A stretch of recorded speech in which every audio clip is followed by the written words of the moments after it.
ত্রয়োদশ জাতীয় সংসদ নির্বাচনে স্বতন্ত্র প্রার্থী হিসেবে তাসনিম জারার মনোনয়ন বৈধ ঘোষণা করেছে নির্বাচন কমিশন ইসি।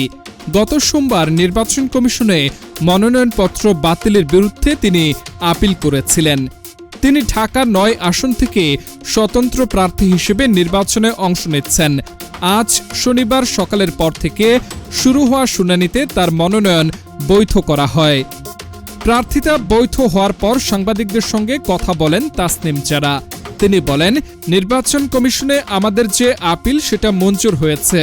ঢাকা ৯ স্বতন্ত্র প্রার্থী হিসেবে আমি যে মনোনয়নপত্র দিয়েছিলাম, আমার প্রার্থিতা বৈধ ঘোষণা করা হয়েছে।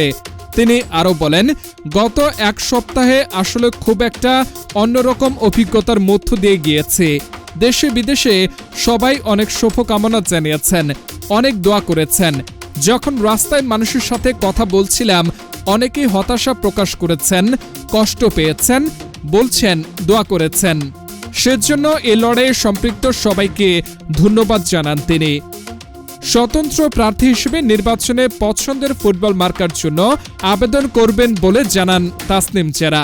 পরে সেটা নিয়ে নির্বাচন কমিশনের সিদ্ধান্ত থাকবে বলে জানান।